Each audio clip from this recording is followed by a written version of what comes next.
بسم اللہ الرحمن الرحیم۔ ناظرین گرامی، امید کرتی ہوں کہ آپ سب لوگ صحت اور ایمان کی بہترین حالت میں ہوں گے۔ السلام علیکم۔ آپ کی بہن حاضر خدمت ہے نبی پاک صلی اللہ علیہ وآلہ وسلم کے معجزات پارٹ 2 کے ساتھ۔ یہاں پر میں آپ صلی اللہ علیہ وآلہ وسلم کے ایسے معجزات کا تذکرہ کروں گی جن کا تعلق آپ صلی اللہ علیہ وسلم کے بعد از نبوت کی زندگی کے ساتھ ہے۔ سب سے پہلے میں تذکرہ کروں گی آپ صلی اللہ علیہ وسلم کے سفر معراج کا۔ بحیثیت مسلمان ہم سب لوگ جو ہے وہ سفر معراج سے واقفیت رکھتے ہیں۔ آپ صلی اللہ علیہ وسلم کو اس سفر کے دوران 7 آسمانوں کی سیر کروائی گئی، آپ کو دوزخ اور جہنم کا نظارہ کروایا گیا، اور سب سے بڑھ کر یہ کہ آپ صلی اللہ علیہ وآلہ وسلم کو بنفس نفیس خدا رب العزت کا دیدار نصیب ہوا۔ سبحان اللہ۔ صحیح بخاری کے اندر موجود ہے کہ حضرت عبداللہ بن مسعود فرماتے ہیں کہ ہم نے نبی پاک صلی اللہ علیہ وآلہ وسلم کے ساتھ اس حال میں کھانا کھایا ہے کہ جو لقمہ ہم پکڑا کرتے تھے وہ اللہ کی تسبیح بیان کر رہا ہوتا تھا اور ہم اس کو سن بھی رہے ہوتے تھے۔ صحیح مسلم میں آتا ہے کہ جابر بن عبداللہ فرماتے ہیں کہ ایک دفعہ آپ صلی اللہ علیہ وسلم کے ساتھ وہ سفر پر تھے، علاقہ بہت ہی ویران تھا، آپ کو رفع حاجت کی ضرورت پیش آئی۔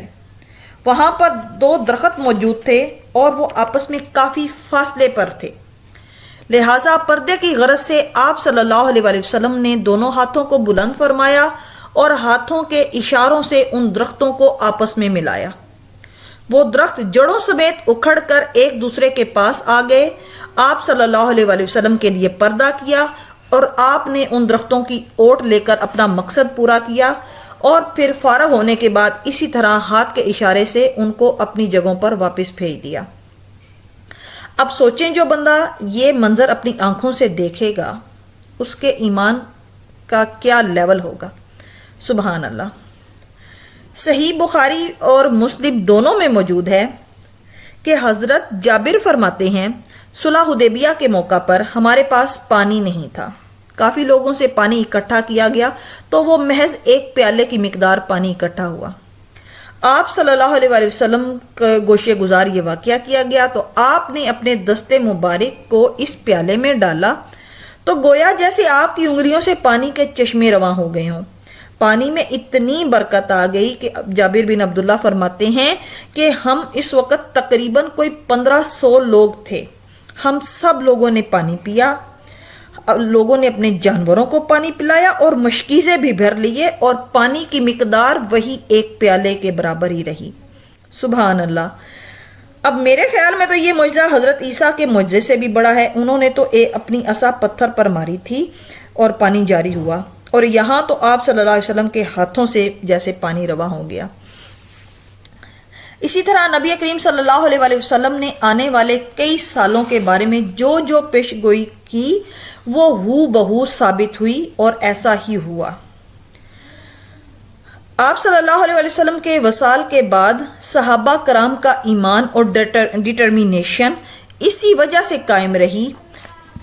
ان کو پتا تھا کہ آپ صلی اللہ علیہ وسلم یہ فرما کر گئے تھے کہ رومن اور پرشین امپائر گرے گی تو وہ گرے گی۔ اب ظاہری حالات تو بالکل بھی ایسے نہ تھے، لیکن ایسا ہوا۔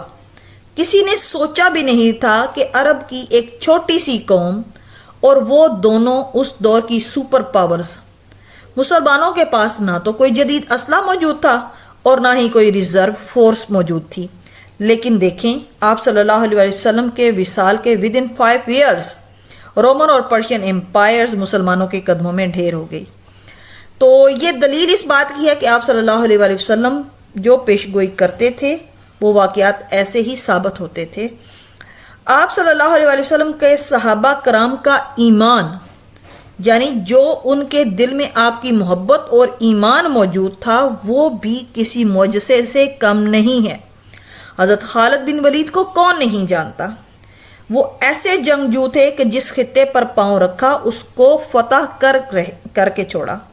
حضرت خالد بن ولید جہاں جاتے وہاں کے حاکم کو لڑائی سے پہلے سنت طریقے کے مطابق خط لکھتے، اور اکثر اس میں یہ لکھا کرتے تھے کہ ایمان لے آؤ، ورنہ تم سے وہ قوم لڑنے آ رہی ہے جو اپنی موت کو اس قدر عزیز رکھتی ہے کہ جتنا تم اپنی حیات کو۔ بخاری اور مسلم شریف میں درج ہے کہ حضرت انس بن مالک کہتے ہیں کہ میں نے آج تک کسی مشک اور عنبر کی خوشبو ایسی نہیں دیکھی اور سونگھی جیسی آپ صلی اللہ علیہ وآلہ وسلم کے پسینے اور ہاتھوں سے خوشبو آیا کرتی تھی۔ سبحان اللہ۔ نبی پاک صلی اللہ علیہ وآلہ وسلم ایک بار سو رہے تھے تو آپ کو سوتے ہوئے کافی پسینہ آیا ہوا تھا۔ حضرت ام سلیم کہتی ہیں کہ میں ایک برتن لے آئی اور آپ کی پیشانی سے پسینہ صاف کر کے میں نے برتن میں اکٹھا کر لیا۔ آپ صلی اللہ علیہ وسلم کی آنکھ کھلی تو دریافت فرمایا کہ یہ کیا؟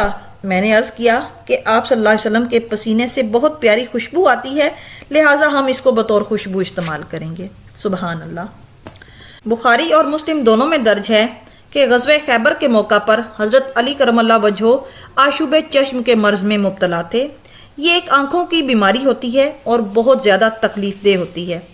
آپ صلی اللہ علیہ وآلہ وسلم نے حضرت علی کو بلوایا، اپنی انگلی پر اپنا لاب دہن یعنی تھوک لگا کر حضرت علی کی آنکھوں پر لگائی تو آپ شفا یاب ہو گئے، اور پھر آپ صلی اللہ علیہ وسلم نے ان کو اپنے ہاتھوں سے زرہ پہنا کر خیبر کی طرف روانہ فرمایا اور ان کے حق میں دعا کی، تو نتیجتاً اللہ کے فضل و کرم سے حضرت علی کرم اللہ وجہہ فتح یاب ہو کر لوٹے۔ اسی طرح آپ کے لاب دہن کی برکات کے حوالے سے بخاری اور مسلم میں کئی احادیث موجود ہیں۔ اگر آپ اپنا لاب کسی کنویں میں ڈالا تو پانی اوپر آ گیا، اگر کھارا تھا تو میٹھا ہو گیا۔ اگر آپ نے کھانے میں ڈالا تو کھانا اگر 10 لوگوں کا ہے اور برکت ایسی آئی کہ 300 لوگوں کے کھانے پر بھی وہ ختم نہیں ہوا۔ آپ صلی اللہ علیہ وآلہ وسلم کے بال مبارک جو کہ ٹوٹ کر جدا ہو گئے، ان کی برکت دیکھیں ذرا۔ حضرت ام سلیم رضی اللہ تعالی عنہا کے پاس آپ کے کچھ بال موجود تھے جو کہ آپ کی داڑھی مبارک سے تھے۔ وہ فرماتی ہیں کہ جب محلے میں کوئی بیمار پڑ جاتا تو ہم ان بالوں کو پانی میں ڈبو کر وہ پانی مریض کو پلاتے تو وہ شفا یاب ہو جاتا۔ آپ صلی اللہ علیہ وآلہ وسلم کا استعمال شدہ کرتا بھی شفا بخش تھا۔ سبحان اللہ۔ اسی طرح ایک صحابی اپنا واقعہ بیان کرتے ہیں کہ ان کی کسی وجہ سے ایک دفعہ ٹانگ ٹوٹ گئی۔ آپ صلی اللہ علیہ وسلم ان کی عیادت کے لیے ان کے گھر تشریف لے گئے۔ آپ صلی اللہ علیہ وسلم نے صحابی سے فرمایا کہ اپنی ٹانگ تو سیدھی کرو۔ وہ کہتے ہیں کہ جب میں نے اپنی ٹانگ سیدھی کی تو آپ نے اپنا دستے مبارک میری ٹانگ کے اوپر پھیرا اور بسم اللہ شریف پڑھی۔ خدا کے حکم سے میری ٹانگ بالکل ٹھیک ہو گئی۔ اب حیرت کی بات اور سوچنے کی بات یہ ہے کہ انسانی ہڈی اگر فریکچر ہو جاتی ہے، ٹوٹ جاتی ہے، تو اس کا ریکوری پیریڈ کم از کم 6 مہینے ہے۔ تو یہاں دیکھیں آپ صلی اللہ علیہ وسلم کے دستے مبارک کی برکت سے وہ مریض شفا یاب ہو گیا۔ تو یہ بھی آپ صلی اللہ علیہ وسلم کا ایک معجزہ ہی ہے کہ آپ صلی اللہ علیہ وسلم اللہ کے حکم سے مریضوں کو شفا یاب بھی فرماتے تھے۔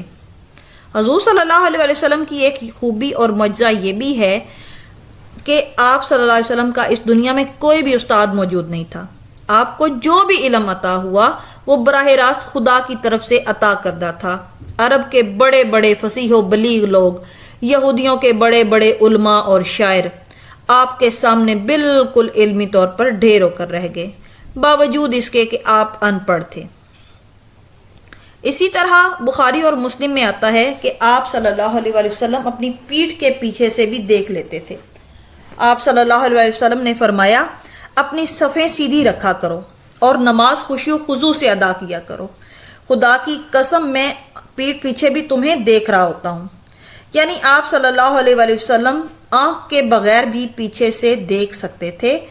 یہ ایک معجزہ ہی ہے اور اس کے ذریعے اللہ تعالیٰ نے آپ کی اسپیشل پروٹیکشن کی ہوئی تھی کہ کوئی آپ پر پیچھے سے حملہ نہیں کر سکتا تھا۔ یعنی آپ ہر طرف دیکھ رہے ہوتے تھے، آپ کو 360 ڈگری کا ویژن ہر وقت نظر آتا تھا۔ آپ صلی اللہ علیہ وسلم ایک دفعہ نماز کسوف پڑھا رہے تھے کہ دوران نماز آپ صلی اللہ علیہ وسلم چند قدم آگے بڑھے، کوئی چیز پکڑنے کے انداز میں ہاتھ آگے بڑھایا۔ بعد از نماز صحابہ کرام نے عرض کیا کہ یا رسول اللہ صلی اللہ علیہ وسلم، آج آپ کو دوران نماز ایک ایسا عمل کرتے دیکھا ہے۔ تو آپ نے فرمایا، میں نے نگاہ کو اوپر اٹھایا تو جنت کو دیکھا۔ اب اندازہ کریں جنت کہاں، وہ 7ویں آسمان پر اور آپ زمین پر۔ بہرحال آپ نے فرمایا کہ میں نے انگوروں کا ایک خوبصورت گچھا دیکھا، میں وہ توڑنے لگا تھا۔ اب نبی پاک صلی اللہ علیہ وسلم بطور سپیشیز تو انسان تھے، لیکن اس کے باوجود اللہ پاک نے ان کو عام انسانوں سے ہٹ کر کچھ خوبیاں اور کچھ معجزات عطا فرمائے تھے۔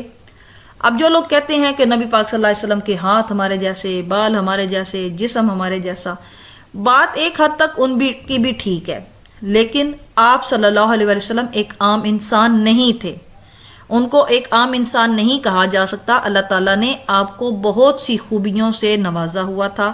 اب جیسے آپ صلی اللہ علیہ وسلم کے اوپر نازل شدہ کتاب آج تک اپنی اصلی حالت میں موجود ہے۔ آپ صلی اللہ علیہ وسلم کو اللہ پاک نے یہ خوبی عطا فرمائی ہے کہ نبوت کا خاتمہ آپ پر ہے۔ آپ کو اللہ تعالیٰ نے یہ کرم عطا فرمایا کہ آپ کو اپنی امت کے لیے سفارش کا حق عطا ہوا۔ سبحان اللہ۔ اس کے ساتھ اب آپ کی بہن آپ سے اجازت چاہتی ہے۔ اپنی دعاؤں میں یاد رکھیے گا، نبی پاک صلی اللہ علیہ وسلم پر درود و سلام بھیجیں۔ اللہ ہم سب کا حامی و ناصر ہو۔ ملتی ہوں کسی اگلی ویڈیو میں۔ امید کرتی ہوں کہ آپ کو میری یہ کاوش پسند آئی ہوگی۔ میرے چینل کو سبسکرائب کریں، ویڈیو کو لائک اور شیئر کریں، اور اپنی قیمتی آراء سے کمنٹ باکس میں ضرور آگاہ کریں۔ اللہ حافظ۔